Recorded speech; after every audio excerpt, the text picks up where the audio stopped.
Hello bachcho, let's see the question, and here the question is that answer the questions on the basis of your understanding of the following passage, table and the related concept. तो यहाँ पे बच्चों हमें एक passage table given है जिसके basis पे हमें वो question solve करना है. So passage है that Nick and Jody were classmates. They both are near of performing experiment to prove non-facts. Their science teacher told them about the tooth decay by the acidic substances.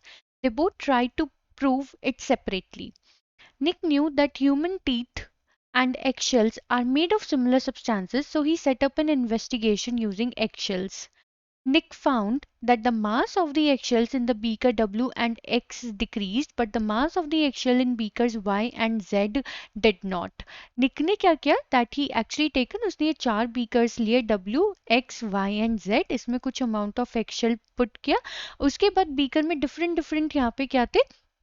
Liquids add करे. एक में Fiji standard soft drink, एक में Fiji sugar free soft drink, एक में non fizzy standard soft drink और एक में वाटर ऐड किया. उसके बाद Jordi was investigating the effect of different type of soft drink on human teeth. She used identical shells to model teeth. She put one shell in each type of the soft drink for 2 weeks to find out how much of the shell has dissolved. Jody measured the mass of the shell before and after the investigation and calculated change in the mass of the shell. तो ये यहाँ पे table है हमारी for the change in mass of shell. And हमारी जो type of soft drinks है वो है cola, orange, lemonade, cream soda. अब इसके बेसिस पे हमें एक क्वेश्चन गिवन है बच्चों, हमें वो सॉल्व करना है. क्वेश्चन है that which of the following is supported by these observations. Options हैं A soft drinks cause tooth decay, B the sugar in soft drink causes tooth decay, C children should not be allowed to drink the soft drinks, D. The substance that makes the soft drink fizzy may contribute to the tooth decay. तो चलिए बच्चों करते हैं इस question को. And first of all let's see the key concept for this question. तो अगर हम यहाँ पे बात करें की कॉन्सेप्ट की तो हमें क्या मालूम है बच्चों, यहाँ बात हो रही है for the tooth DK.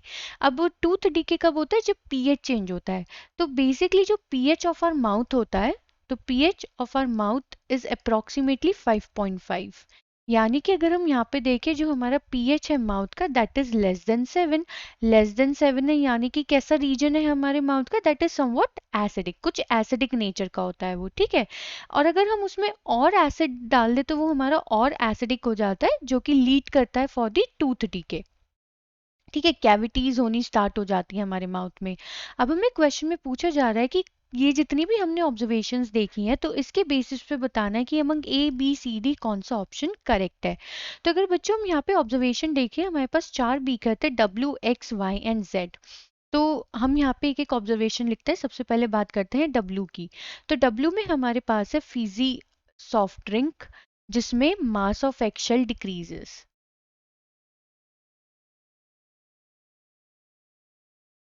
Mass of axle decreases and tooth decay. And जो हमारा टूथ एंड जो हमारा टीथ होता है, ह्यूमन टीथ एंड एक्शेल, वो दोनों एक ही सब्सटेंस के बने होते हैं. यानी कि हमारा जो टीथ है वो भी डीके करेगा, यहाँ पे उसका भी मास डिक्रीज करेगा. तो यानी कि यहाँ पे जो टूथ डीके है या फिर जो हमारा मास ऑफ शेल है वो डिक्रीज कर रहा है. यानी कि फिजी सब्सटेंस जो है अपना इफेक्ट शो कर रहा है ऑन दी मास ऑफ एक्शेल. ठीक है.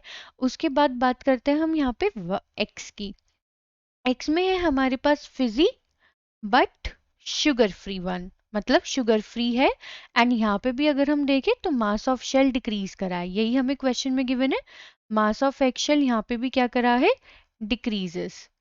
अब हम बात करते हैं अपने वाई पार्ट की, वाई बीकर की. तो यहाँ पे अगर हम वाई बीकर देखें तो हमने यहाँ पे नॉन फिजी लिया था, non Fiji but standard soft drink था.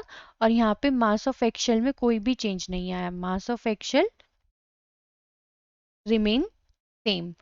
और अब अगर हम बात करें फॉर द लास्ट पार्ट, तो लास्ट पार्ट में हमने जेड बीकर में लिया वाटर. एंड यहाँ पे अगेन नो चेंज इन मास. ठीक है.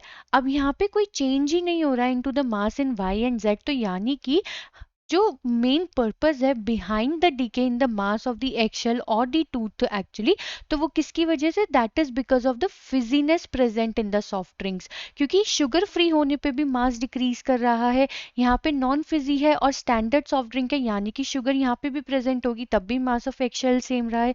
तो द मेजर जो reason behind the tooth decay that is because of Fiji